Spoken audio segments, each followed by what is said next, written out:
When my grandfather's antique rocking chair mysteriously vanished from his front porch, I knew the HOA was behind it. But little did they know, I had a secret weapon, my grandfather's closest friends from the local Veterans Association, and they were about to deliver a reckoning the likes of which this neighborhood had never seen.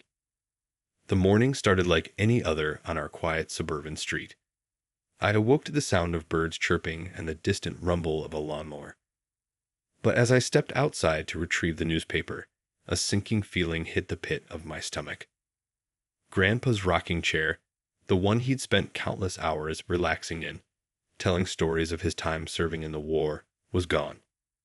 In its place, a hastily scrawled note fluttered in the breeze. In violation of HOA policy. Confiscated. No return. Rage boiled within me.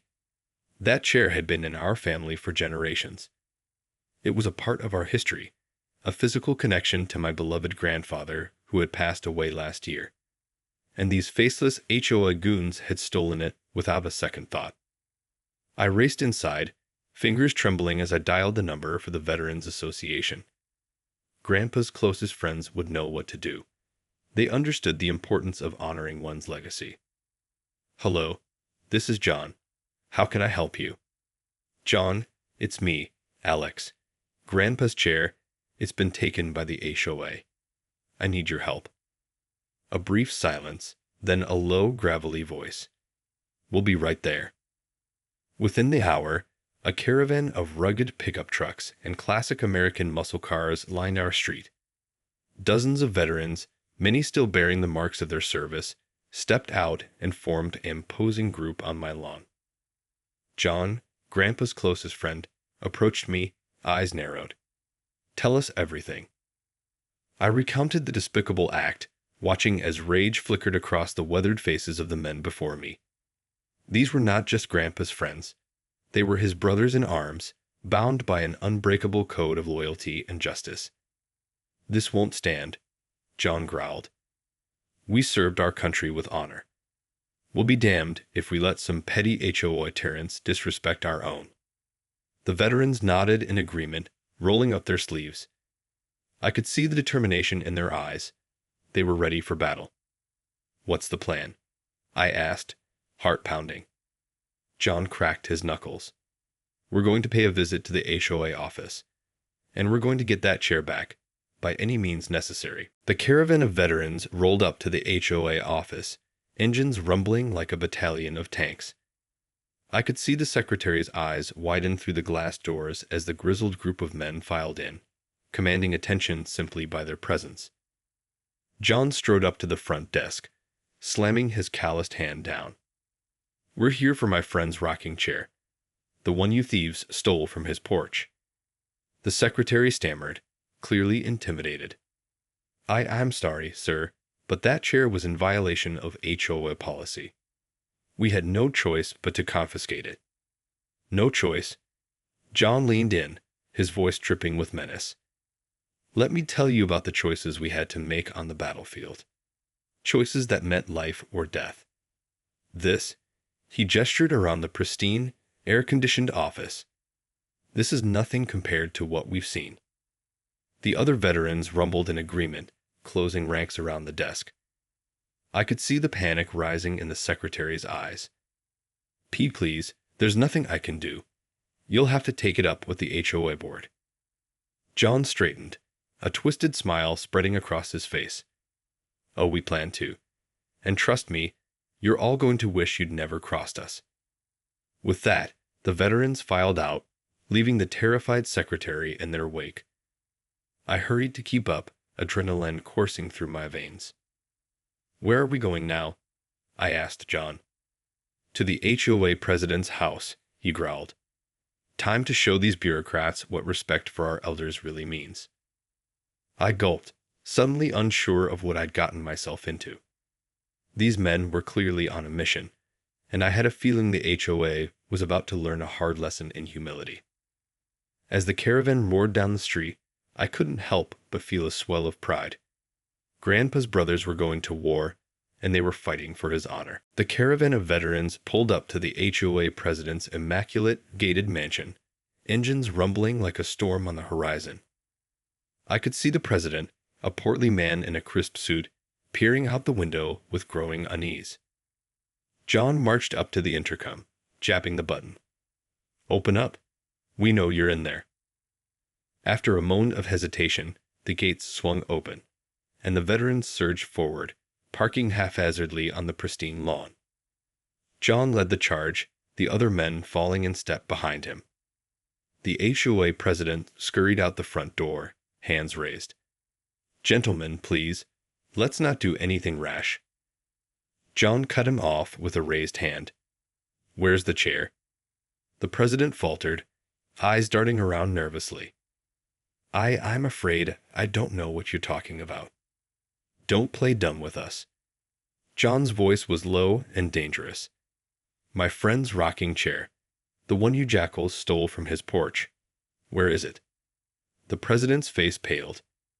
"I had nothing to do with that. It was the HOA board's decision." "Then take us to them." John's eyes narrowed. "Now."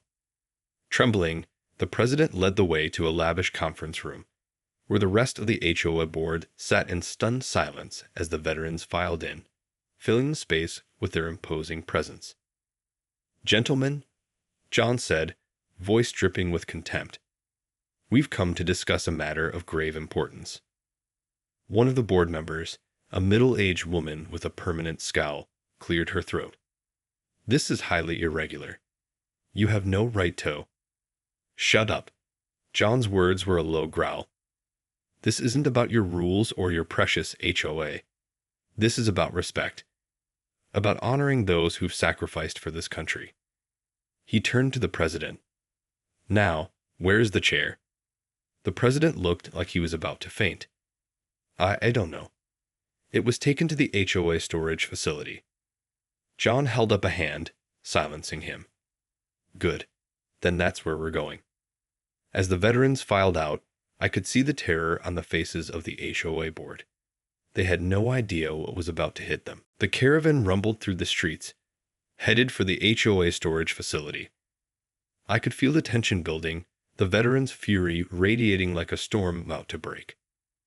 As we pulled into the facility's parking lot, John turned to the group. "All right, listen up. We go in, we get the chair, and we get out. No unnecessary confrontation, understand?" The veterans nodded, faces set with determination. I couldn't help but feel a twinge of unease. These men were clearly prepared to do whatever it took to get Grandpa's chair back. We marched into the facility, John leading the way. The bored-looking security guard at the front desk immediately sat up straight, eyes widening at the sight of the imposing group. Can I help you?" he stammered. "We're here for a rocking chair that was wrongfully confiscated from a veteran's home," John said, his voice leaving no room for argument. The guard swallowed hard. I'm not sure I can just release." "Don't test us, son." John's eyes narrowed. "This chair has sentimental value, and we're taking it back. Now." The guard hesitated for a moment, then snatched up a set of keys. Follow me." We weaved through the maze of shelves, past stacks of lawn ornaments and discarded furniture, until the guard stopped in front of a tarp-covered object. "There it is," he said, unlocking the chain. John yanked off the tarp, revealing Grandpa's beloved rocking chair, a little worn but still sturdy. He ran his hand over the smooth, weathered wood, a flash of pain crossing his face. "Let's get it home," he said, voice thick with emotion. As we carried the chair out, the veterans formed a protective barrier around it, daring anyone to try and stop us. The guard watched, wisely choosing not to interfere. Once we were safely back in the caravan, John let out a heavy sigh. "We got it back, Alex. Your grandfather can rest easy now." I nodded, blinking back tears. "Thank you, all of you, for everything." The veterans nodded, faces solemn. They knew the true weight of this moment, the importance of honoring those who had come before. As we drove away, I couldn't help but feel a sense of triumph.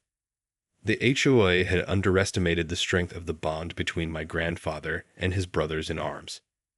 And now, they were about to learn a very hard lesson. Back at my house, the veterans carefully placed Grandpa's rocking chair on the front porch, treating it with the reverence one would expect for a fallen comrade's battle-worn uniform. John stood back, surveying the scene with a satisfied nod. There, right where it belongs. I ran my fingers along the familiar grooves in the wood, a lump forming in my throat. Thank you, all of you. I can't even begin to express how much this means to me. The veterans exchanged solemn glances, silent understanding passing between them. These were men who knew the true meaning of sacrifice and loyalty, forged in the crucible of war. It's the least we could do, John said gruffly. Your grandfather was one of us, a brother, and we look after our own. The roar of an engine interrupted the moment, and we turned to see an HOA security van careening down the street, tires screeching. It came to a halt in front of the house, and a group of panicked-looking officials spilled out. There it is, one of them shouted, pointing at the rocking chair. Get that chair back now. The veterans stepped forward, forming a human wall in front of the porch. John crossed his arms, his stance unyielding. You people have some nerve, he growled. Coming onto a veteran's property and trying to steal his rightful possessions. The HOA officials faltered, suddenly aware of the formidable opposition they faced. One of them, a woman with a severe bun, tried to push past the veterans. This is unlawful interference, she snapped. That chair belongs to the HOA, and we demand its immediate return. John leaned in, his voice low and menacing. Over my dead body. The woman's face paled, and she took a step back, eyes darting nervously between the steadfast veterans. This isn't over, she hissed, before grudgingly retreating to the security van. As the van sped away, the veterans erupted in a chorus of triumphant cheers. I stood there, feeling a swell of pride and gratitude. These men had risked everything to defend my grandfather's legacy, and they had won. In the days that followed, the neighborhood was abuzz with whispers and speculation. Word had spread quickly about the confrontation between the veterans and the HOA, and the residents were divided in their reactions. Some, like Mrs. Wilkins down the street, praised the veterans' actions, calling them guardians of our community's heart and soul. Others, however, were more sympathetic to the HOA's perspective, arguing that rules were rules and the chair should have been returned. The HOA president, visibly shaken, held an emergency meeting, demanding that the board take immediate action to restore order and reclaim what is rightfully ours.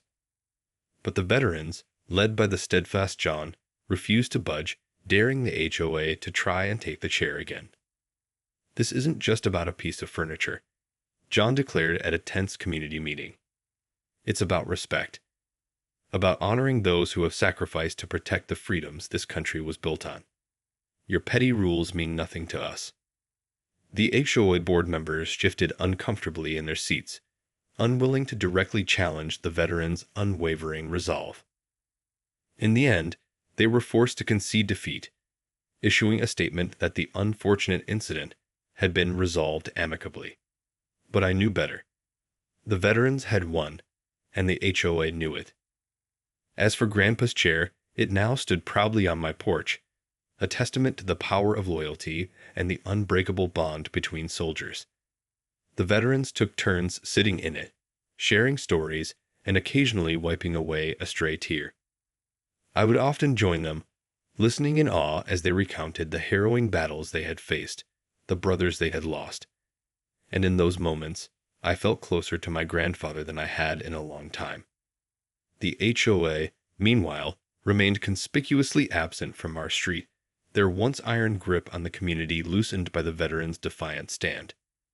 It was as if they had learned a valuable lesson, that some things are worth fighting for, no matter the cost. As the weeks passed, the veterans continued to gather on my porch, their camaraderie and shared experiences forging an even stronger bond.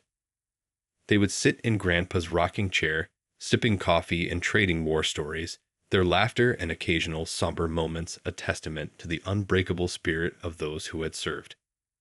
I found myself drawn to their company, captivated by the raw authenticity of their interactions.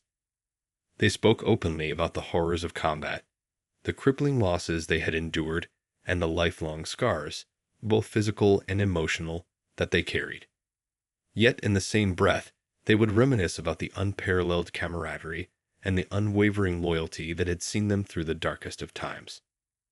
It was during one of these gatherings that John turned to me, his weathered face etched with a newfound determination. "Alex, we've been talking, and we decided that we want to do something special for your grandfather. Something to honor his memory and all that he stood for." I felt a lump rise in my throat, overwhelmed by the veteran's thoughtfulness. "What did you have in mind?" John smiled, a glint of mischief in his eyes. "Well, we were thinking of starting a scholarship fund in his name. Something to help support young people who want to serve their country, just like he did." The other veterans nodded in agreement, their expressions solemn yet resolute. "Your grandfather was a true patriot, and he deserves to be remembered that way," John continued. "So what do you say? Are you with us?" I felt a surge of pride and gratitude, realizing that these men, who had once been strangers, had become the keepers of my grandfather's legacy. With trembling hands, I reached out and grasped John's calloused one, sealing the deal. "Absolutely. Let's do it." In that moment, I knew that Grandpa's rocking chair had found its rightful place, not just on my porch, but in the hearts of the men who had fought alongside him. And together, we would ensure that his memory lived on, inspiring a new generation to serve with the same unwavering courage and commitment. In the months that followed, the Veterans Scholarship Fund in Grandpa's name quickly gained traction within the community. Word spread about the inspiring story behind its creation, and soon, people from all walks of life were eager to contribute. The HOA, once the sworn adversary, even offered a sizable donation, a tacit acknowledgement of their misstep and a gesture of reconciliation. While some veterans were hesitant to accept the olive branch, John ultimately convinced them that it was the right thing to do. "This is about something bigger than us," he reminded them. "It's about honoring our brother's legacy and ensuring that his spirit lives on through the next generation of service members." With the funds secured, the veterans turned their attention to establishing the scholarship criteria. They wanted to ensure that the recipients embodied the same values that had defined Grandpa's life: courage, integrity, and an unwavering commitment to duty. "We're looking for the best and the brightest," John declared during the first award ceremony, held on the front porch beneath Grandpa's rocking chair. "Young men and women who are ready to answer the call to serve, just as your grandfather did." As the first recipient, a bright-eyed high school senior, stepped forward to accept the award, I couldn't help but feel a swell of emotion. Grandpa would have been so proud to see his legacy being carried on in this way, his memory living on through the lives he would continue to shape and inspire. The veterans, once a formidable force in their own right, had become the guardians of my grandfather's legacy, a living testament to the unbreakable bonds forged in the crucible of service. And as they gathered around the rocking chair, trading stories and toasting to Grandpa's memory, I knew that their mission was far from over. For as long as that chair stood on my porch, the veterans would be there, steadfast and unwavering, ensuring that the values it represented would never be forgotten.